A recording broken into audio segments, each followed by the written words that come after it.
ಶಕೀಲ್ ಅಹಮದ್ ಅವರು ಚಿಕ್ಕಮಗಳೂರು ಜಿಲ್ಲೆಯಲ್ಲೂ ಎಲ್ಲ ಕೆಲಸ ಮಾಡ್ತಾ ಇರಬೇಕಾದ್ರೆ ಆತನ ಆಪ್ತ ಸ್ನೇಹಿತ ಜಗನ್ನಾಥ್ ಆ ಸ್ನೇಹಕ್ಕೆ ಕಟ್ಟು ಬಿದ್ದು ನಾನು ಬಿಡೋದೇ ಇಲ್ಲ ಅಂಥೇಳಿ ಸ್ವಇಚ್ಛೆಯಿಂದ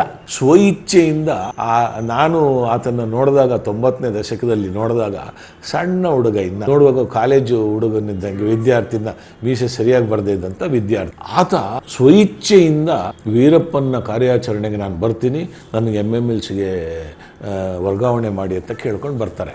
ಅದರಲ್ಲಿ ಒಂದು ದಿವಸ ರಾತ್ರಿ ನೀವು ಒಂದು ಅಮಾವಾಸ್ಯೆ ದಿನ ಬಿಫೋರ್ ಒಂದು 1991ರಲ್ಲಿ ತಾವು ವೀರಪ್ಪನನ್ನ ಇಡೀ ರಾತ್ರಿ ಕಾಯ್ತೀರಾ. ಆ ರಾತ್ರಿಯ ಕಾರ್ಯಾಚರಣೆ ಹಂತ ಅಧಿಕಾರಿ ಒಟ್ಟಿಗೆ ನೀವು ಆವತ್ತಿನ ರಾತ್ರಿ ಕಾರ್ಯಾಚರಣೆ ಪಾಲ್ಗೊಳ್ತೀರಾ. ಆಮೇಲೆ ಅವ್ರ ಬಗ್ಗೆ ನಿಮ್ಮ ಪುಸ್ತಕದಲ್ಲೂ ಒಂದು ಬರೆದಿರ ಶಕೀಲ್ಗೊಂದು ಸಲಾಂ ಅಂತ ಹೇಳಿ. ಇದ್ರ ಬಗ್ಗೆ ದಯವಿಟ್ಟು ನಮ್ಗೆ ಹೇಳ್ಬೋದಾ ಸರ್? ಶಕೀಲ್ ಅಹಮದ್ ಅಂತೇಳಿ ಈಗಿನ ಜನಾಂಗ ಅಥವಾ ಯಾವುದೇ ಮುಂದಿನ ಜನಾಂಗದ ಯುವ ಪೊಲೀಸ್ ಅಧಿಕಾರಿಗಳಿಗೆ ಒಬ್ಬ ಮಾದರಿ ಪೊಲೀಸ್ ಅಧಿಕಾರಿ. ಯಾಕೆ ಈ ಮಾತನ್ನು ನಾನು ಹೇಳ್ತೇನೆ ಅಂದರೆ, ನಾನು ಪ್ರಜಾವಾಣಿ ಪತ್ರಿಕೆಯಲ್ಲಿ ಪೊಲೀಸ್ ಕಂಡ ಕತೆಗಳು ಪ್ರತಿ ಭಾನುವಾರ ನಾನು ಬರೀತಿದ್ದಾಗ ಶಕೀಲ್ಗೊಂದು ಸಲಾಂ ಅಂತೇಳಿ ಒಂದು ಅಧ್ಯಾಯವನ್ನ ಅವ್ರ ಬಗ್ಗೆ ಬರೆದಿದ್ದೆ. ಶಿವರಸನ್ ಕಾರ್ಯಾಚರಣೆಯಲ್ಲಿ ಕೋಣನಕುಂಟೆಯಲ್ಲಿ ನಡೆದಂಥ ರಾಜೀವ್ ಗಾಂಧಿ ಹಂತಕರು ಏನಲ್ಲಿ ಉಳ್ಕೊಂಡಿದ್ರು ಆ ಕಾರ್ಯಾಚರಣೆಯಲ್ಲಿ ಭಾಗವಹಿಸಿ ಅವರು ತಪ್ಪಿಸ್ಕೊಳ್ಳದಾಗೆ ಯಶಸ್ವಿ ಕಾರ್ಯಾಚರಣೆ ಆದ ನಂತರ ಆಗಿನ ಟಾಸ್ಕ್ ಫೋರ್ಸ್ ಕಮಾಂಡರ್ ಆಗಿದ್ದ ಮಡಿಯಾಳ್ ಅವರು ನನ್ನನ್ನು ಈ ಶಿವರಸನ್ ಆಪರೇಷನ್ ಬಗ್ಗೆ ಮಾಹಿತಿ ಕೇಳಿದಾಗ, ಆ ಮಾಹಿತಿ ಕೇಳಿದ ನಂತರ ನೀವು ವೀರಪ್ಪನ ಆಪರೇಷನ್ಗೆ ಬರಬೇಕು ಅಂಥೇಳಿ ಹೇಳಿದ್ರು. ನಾನು ವೀರಪ್ಪನ ಆಪರೇಷನ್ಗೆ ಹೋಗ್ಲಿಕ್ಕೆ ನಾನು ಒಪ್ಕೊಂಡ ನಂತರ ಅವರೇ ಹೇಳಿದ್ರು ನನಗೆ, ನಿಮ್ಮ ಹೆಸರನ್ನ ಅಜಯ್ ಕುಮಾರ್ ಸಿಂಗ್ ಅವರು ಶಿಫಾರಸ್ ಮಾಡಿದ್ದಾರೆ ಅಂತ ಹೇಳಿದ್ರು. ಹೌದು, ನಾನು ಬರ್ಲಿಕ್ಕೆ ತಯಾರಿದ್ದೀನಿ ಸರ್ ಅಂಥೇಳಿ ಮಡಿಯಾಳ ಅವ್ರಿಗೆ ಹೇಳಿದೆ. ಆಮೇಲೆ ನಾನು ಹನುಮಂತರಾಜು ಅಂಥೇಳಿ ಆಗ DYSP ಆಗಿದ್ದು, ಅವರು ನಾವು ಇಬ್ರು ಮಡಿಯಾಳ ಅವರ ಸೂಚನೆ ಮೇರೆಗೆ MMLCಗೆ ನಾವು ಹೋಗಿ ವರದಿ ಮಾಡ್ಕೊಂಡು ವೀರಪ್ಪನ ಆಪರೇಷನ್ ಸ್ಪೆಷಲ್ ಟಾಸ್ಕ್ ಫೋರ್ಸ್ಗೆ ನಾನು ಹೋದಾಗ, ಈಗ ಏನು ಇತ್ತೀಚಿನ ಕಾಲಘಟ್ಟದಲ್ಲಿ ಆ ವೀರಪ್ಪನ ಅಂತ್ಯದ ಕಾಲಘಟ್ಟ ಅಥವಾ ವೀರಪ್ಪನ ಬಹಳ ದಾಂಧಲೆಗಳು ಬಹಳ ಮೇರು ಮಟ್ಟದಲ್ಲಿದ್ದಾಗ BSF ಬಂತು, BSF ಜೊತೆ CRPF ಬಂತು, ಅಧಿಕಾರಿಗಳು ಸಿಕ್ಕಾಪಟ್ಟೆ ಅಧಿಕಾರಿಗಳು ಈ ಟಾಸ್ಕ್ ಫೋರ್ಸ್ಗೆ ವಿಶೇಷ ಪಡೆಗೆ ನೇಮಕ ಆದರು. ಸವಲತ್ತುಗಳು ಸಿಕ್ತು, ನೈಟ್ ವಿಷನ್ ಬೈನಾಕ್ಯುಲರ್ಗಳು ಸಿಕ್ತು, ಕಾರ್ಯಾಚರಣೆಗೆ ಪ್ರಬಲವಾದ ಶಸ್ತ್ರಾಸ್ತ್ರಗಳು ಸಿಕ್ತವ್ರಿಗೆ. ವೀರಪ್ಪನ ಕಾರ್ಯಾಚರಣೆಯಲ್ಲಿ ವೀರಪ್ಪನ್ನು 90 ದಶಕದಲ್ಲಿ ಪ್ರಬಲವಾಗಿ ಬೆಳೀತಾನೆ. ಆ ಪ್ರಬಲವಾಗಿ ಬೆಳೀಲಿಕ್ಕೆ ನೂರಾರು ಕಾರಣಗಳಿದೆ. ವ್ಯವಸ್ಥೆನೇ ಕಾರಣ.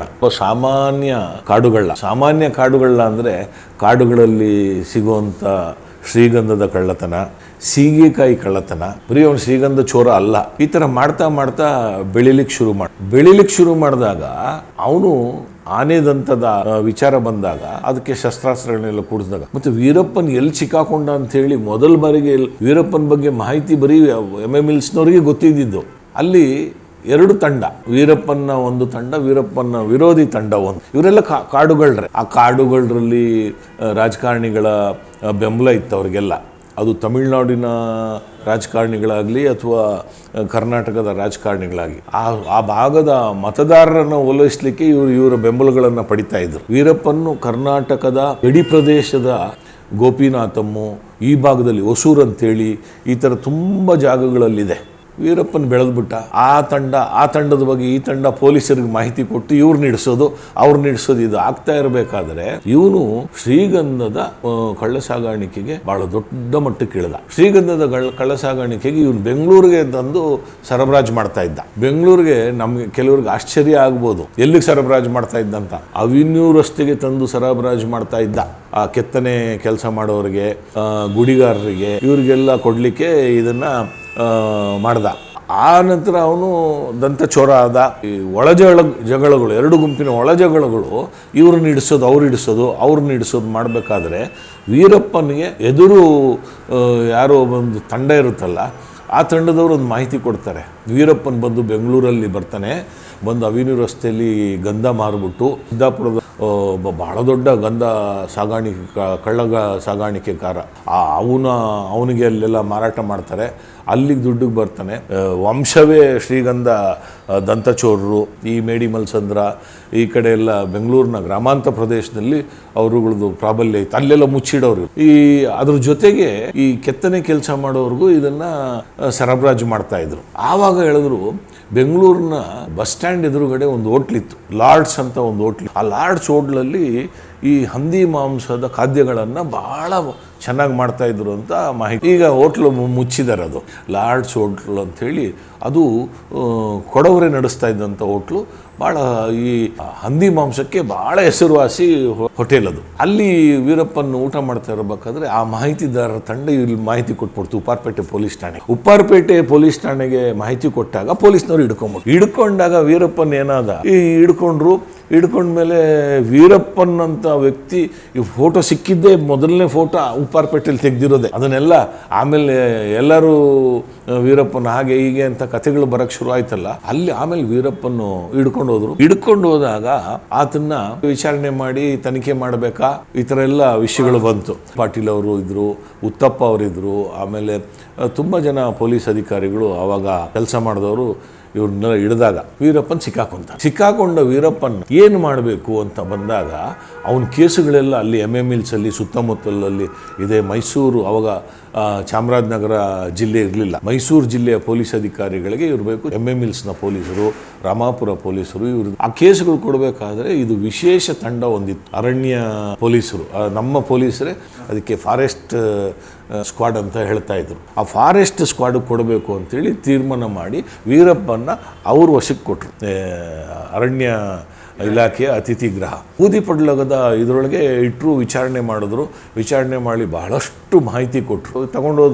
ತಗೊಂಡೋಗಿ ಈ ಪೊಲೀಸರ ನಿರ್ಲಕ್ಷ್ಯದಿಂದ ಅವನು ಅಲ್ಲಿಂದ ತಪ್ಪಿಸ್ಕೊಂಡ್ಬಿಡ್ತಾನೆ. ಅದು ಭಾಳ ನಿಗೂಢವಾದ ಎಸ್ಕೇಪ್. ಅದು ತಪ್ಪಿಸ್ಕೊಂಡ ನಂತರ ಅಟ್ಟಹಾಸ ಜಾಸ್ತಿ ಆಗೋಯ್ತು. ವೀರಪ್ಪನ ಅಟ್ಟಹಾಸ ತುಂಬ ಜಾಸ್ತಿ ಆಗೋಯ್ತು. ಫಾರೆಸ್ಟ್ ಅಧಿಕಾರಿಗಳ ಕೊಲೆಗಳಾಯಿತು, ಪೊಲೀಸ್ ಅಧಿಕಾರಿಗಳ ಮೇಲೆ ಹಲ್ಲೆಗಳಾಯಿತು. ಅವನ ವಿರೋಧಿ ತಂಡದ ಮಾಹಿತಿದಾರರನ್ನ ಕೊಲ್ಲಿಕ್ಕೆ ಶುರು ಮಾಡ್ದ, ಪೊಲೀಸರ ಮಾಹಿತಿದಾರರನ್ನ ಕೊಲ್ಲಿಕ್ಕೆ ಶುರು ಮಾಡ್ದ. ಈ ಕಾಲಘಟ್ಟದಲ್ಲಿ ಇಷ್ಟೊಂದು ಸಂಘಟಿತವಾಗಿ ಟಾಸ್ಕ್ ಫೋರ್ಸ್ ಇರಲಿಲ್ಲ.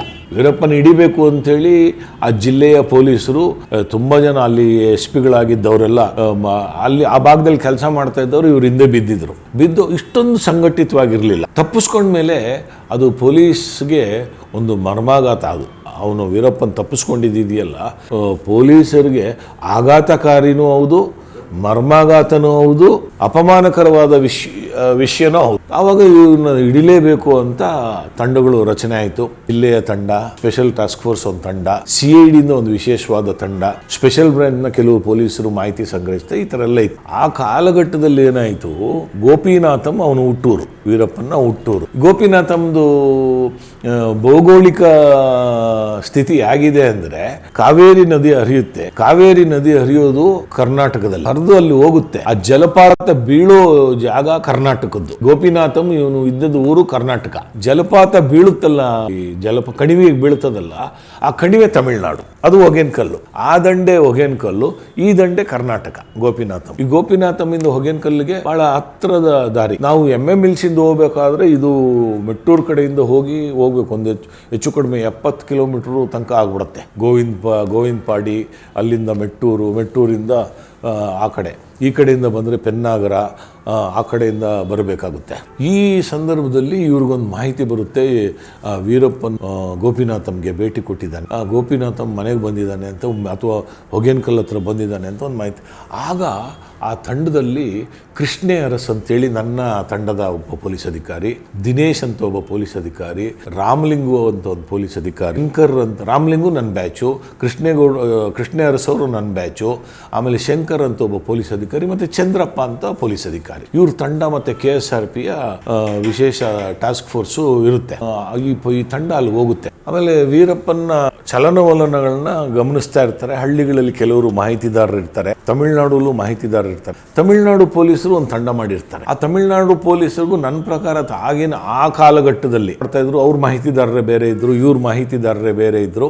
ಆದರೂ ಹೆಚ್ಚಿನ ಮಾಹಿತಿದಾರರು ತಮಿಳುನಾಡವರು. ನಮ್ಗೆ ಕರ್ನಾಟಕ ಪೊಲೀಸರಿಗೆ ದೊಡ್ಡ ಹೊಡೆತನೇ ಅದಾಗಿತ್ತು. ಆ ಸಂದರ್ಭದಲ್ಲಿ ಈ ತಂಡಕ್ಕೆ ಒಂದು ಮಾಹಿತಿ ಬರುತ್ತೆ, ಅಲ್ಲಿ ಚಲನವಲನ ಇದೆ, ಓಡಾಡ್ತಾ ಇದ್ದಾನೆ, ಎಲ್ಲಿ ಆನೆಗಳ ಓಡಾಟ ಇರ್ತದೋ ಅಲ್ಲಿ ವೀರಪ್ಪನ ಓಡಾಟ ಇರ್ತದೆ ಅಂತ. ಯಾಕೆಂದರೆ ಅದರೊಳಗೇನಾದರೂ ಆನೆಗಳ ಹತ್ಯೆ ಆಯಿತು, ಶ್ರೀಗಂಧದ ಮರಗಳು ಲೂಟಿ ಆಯಿತು. ಆಮೇಲೆ ಕೆಲವರು ಅಂದ್ಕೊಂಡಿರ್ತಾರೆ ಬರೀ ಶ್ರೀಗಂಧ ಆನೆ ಅಂತ. ಬೆಟ್ಟದ ನೆಲ್ಲಿಕಾಯ್ದು ಮಾಫಿಯಾ ಇದೆ, ಅಲ್ಲಿ ಸೀಗೆಕಾಯ್ದು ಮಾಫಿಯಾ ಇದೆ. ಅದು ಒಂದು ಕುರುಚಲ್ ಕಾಡೋದು. ಆ ಕಾಡು, ಇಡೀ ಕಾಡು ನಮ್ಮ ಪಶ್ಚಿಮ ಘಟ್ಟದ ಥರ ಹರಿದ್ವರ್ಣ ಕಾಡಲ್ಲ, ಕುರ್ಚಲ್ ಕಾಡು. ಇವರು ಮಾಹಿತಿ ಬರುತ್ತೆ. ಮಾಹಿತಿ ಬಂದಾಗ ಇವರು ಮಲೆ ಮಹದೇಶ್ವರದಿಂದ ಎಲ್ಲ ಕೂಂಬಿಂಗ್ ಆಪರೇಷನ್ ಮಾಡಿಕೊಂಡು ಕೂತಿರ್ತಾರೆ. ಇವರು ಅಲ್ಲೋಗಿ ಇದಕ್ಕೆ ಹೋಗಿರ್ತಾರೆ, ಎಲ್ಲಿಗೆ ಹೊಗೇನಕಲ್ ಜಲಪಾತ ಇದೆಯಲ್ಲ ಅಲ್ಲಿಗೆ ಹೋಗಿರ್ತಾರೆ, ಕೂಂಬಿಂಗ್ ಮಾಡ್ಕೊಂಡು ಅಲ್ಲಿ ಹೋಗಿರ್ತಾರೆ. ಎಲ್ಲೂ ವೀರಪ್ಪನ ಬಗ್ಗೆ ಇವ್ರಿಗೆ ಮಾಹಿತಿ ಆದರೆ ದುರಂತ ಮತ್ತು ದುರಾದೃಷ್ಟ ಏನು ಅಂದರೆ ಇವ್ರು ಅಲ್ಲಿ ಹೋಗಿರೋ ಮಾಹಿತಿ ವೀರಪ್ಪನಿಗೆ ಹೋಗುತ್ತೆ. ಇಲ್ಲಿ ಹೊಗೇನಕಲ್ಲಲ್ಲಿ ಇವ್ರು ಹೋಗಿದ್ದಾರೆ, ಇನ್ನು ಸಿಕ್ಕಿಲ್ವಲ್ಲ ಪಾತ ಬಿದ್ದ ನಂತರ ಸಂಪೂರ್ಣ ತಮಿಳ್ನಾಡೋದು. ಆ ತಮಿಳ್ನಾಡಲ್ಲಿ ಕಡೆ ಊಟ ಗೀಟ ಮಾಡಿಕೊಂಡು ಇವರು ವಾಪಸ್ಸು ಎಮ್ ಎ ಮಿಲ್ಸ್ ಕ್ಯಾಂಪ್ಗೆ ಬರಬೇಕಾದ್ರೆ ಕಡಿದಾದ ತಿರುವಿದೆ. ಈಗ ಅದು ಗ್ರನೇಟು ದಂಧೆಗಳು ನಡೀತಾ ಇದ್ದಾಗ ಗ್ರನೇಟುಗಳು ಕ್ವಾರಿಗಳೆಲ್ಲ ಕಟ್ ಮಾಡೋದು ಇಂಥದ್ದೆಲ್ಲ ದೊಡ್ಡ ದೊಡ್ಡ ಬಂಡೆಗಳ ಕ್ವಾರಿಗಳಲ್ಲೆಲ್ಲ ನಡೀತಾ ಇತ್ತು. ಕ್ವಾರಿಗಳು ನಡೀತಾ ಇದ್ದಾಗ ವಾಪಸ್ಸು ಈ ತಂಡ ಬರಬೇಕಾದ್ರೆ ಇವರು ಆಯಾಕಟ್ಟಿನ ಮೇಲ್ಗಡೆ ಜಾಗದಲ್ಲಿ ನಿಂತ್ಕೊಂಡ್ಬಿಟ್ಟು ಇವರು ಗೊತ್ತೇ ಆಗಿಲ್ಲ ಈ ತಂಡಕ್ಕೆ.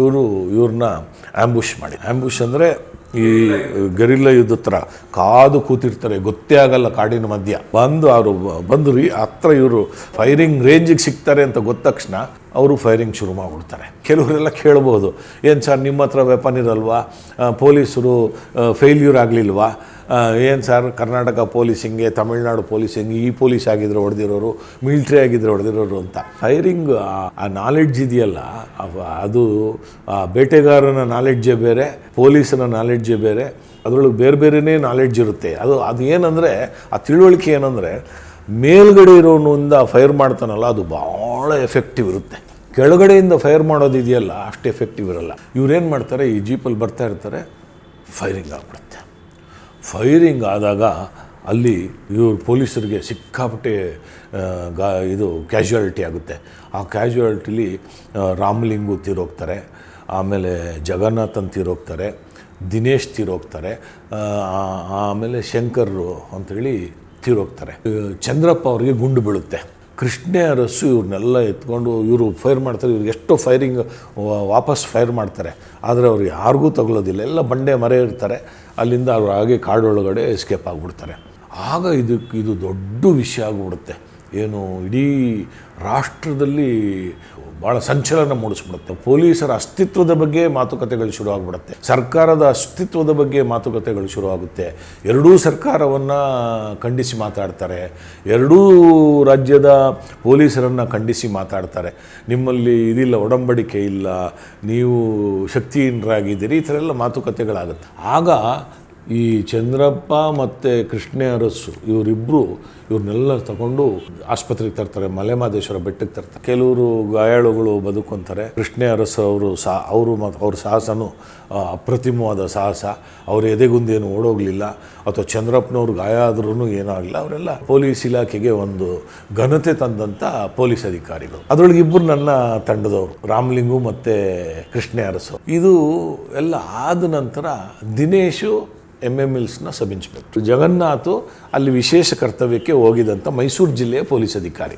ಎಲ್ಲ ಯುವ ಪೊಲೀಸ್ ಅಧಿಕಾರಿಗಳು ಎಮ್ ಎ ಮಿಲ್ಸ್ಗೆ ಹೋಗಲಿಕ್ಕೆ ಪೊಲೀಸ್ ಅಧಿಕಾರಿಗಳು ಹಿಂಜರಿತಾ ಇದ್ದರು. ಆ ಕಾಲಘಟ್ಟದಲ್ಲಿ ಚಿಕ್ಕಮಗಳೂರಲ್ಲಿ ಬಹುಶಃ ಕೆಲಸ ಮಾಡ್ತಾಯಿದ್ರು ಅಂತ ಕಾಣುತ್ತೆ ಶಕೀಲ್ ಅಹಮದ್ ಅವರು. ಚಿಕ್ಕಮಗಳೂರು ಜಿಲ್ಲೆಯಲ್ಲೂ ಎಲ್ಲ ಕೆಲಸ ಮಾಡ್ತಾ ಇರಬೇಕಾದ್ರೆ ಆತನ ಆಪ್ತ ಸ್ನೇಹಿತ ಜಗನ್ನಾಥ್. ಶಕೀಲ್ ಅಹಮದ್ ಅವರು ಚಿಕ್ಕಮಗಳೂರು ಜಿಲ್ಲೆಯಲ್ಲೂ ಎಲ್ಲ ಕೆಲಸ ಮಾಡ್ತಾ ಇರಬೇಕಾದ್ರೆ ಆತನ ಆಪ್ತ ಸ್ನೇಹಿತ ಜಗನ್ನಾಥ್ ಆ ಸ್ನೇಹಕ್ಕೆ ಕಟ್ಟು ಬಿದ್ದು ನನ್ನ ಆಪ್ತ ಗೆಳೆಯನ್ನು ಕೊಂದಿರೋ ವೀರಪ್ಪನ ನಾನು ಬಿಡೋದೇ ಇಲ್ಲ ಅಂಥೇಳಿ ಸ್ವಇಚ್ಛೆಯಿಂದ ನಾನು ಆತನ್ನು ನೋಡಿದಾಗ 90ನೇ ದಶಕದಲ್ಲಿ ನೋಡಿದಾಗ ಸಣ್ಣ ಹುಡುಗ, ಇನ್ನು ನೋಡುವಾಗ ಕಾಲೇಜು ಹುಡುಗನಿದ್ದಂಗೆ, ವಿದ್ಯಾರ್ಥಿನ ಮೀಸೆ ಸರಿಯಾಗಿ ಬರದೇ ಇದ್ದಂಥ ವಿದ್ಯಾರ್ಥಿ. ಆತ ಸ್ವಇಚ್ಛೆಯಿಂದ ವೀರಪ್ಪನ ಕಾರ್ಯಾಚರಣೆಗೆ ನಾನು ಬರ್ತೀನಿ, ನನಗೆ ಎಮ್ ಎ ಮಿಲ್ಸ್ಗೆ ವರ್ಗಾವಣೆ ಮಾಡಿ ಅಂತ ಕೇಳ್ಕೊಂಡು ಬರ್ತಾರೆ.